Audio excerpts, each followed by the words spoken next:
স্কুলে যাবার পথে সকালে টমেটোর বাগান দেখতে পেলাম, একদম সার বিষ ছাড়া। দেখে ভীষণ ভালো লাগছিল, আর তাই শ্যুট করতে বাধ্য হলাম। আর আপনাদের দেখানোর মনস্থির করলাম, তাই শ্যুট করে ঝটপট এডিটিংয়ে লেগে পড়লাম। আর যেটা দেখলেন সেটা একদমই স্কুলে গিয়ে ঠিক এই অবস্থা। একেই বলে বাবা। বাবার দায়িত্ব শেষ নেই। উনি আসলেই সবচেয়ে বড় মানুষ।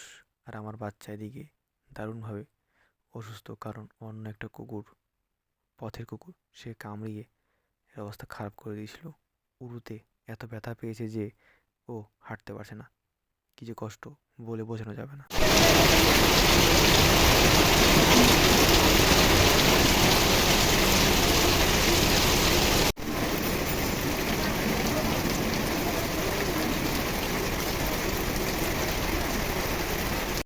রাতে চা খেয়ে ঘুমানোর সময় শুরু করলাম, আর তার আগে বৃষ্টির শব্দটা রেখে দিলাম একেবারে একেবারে আনকাট।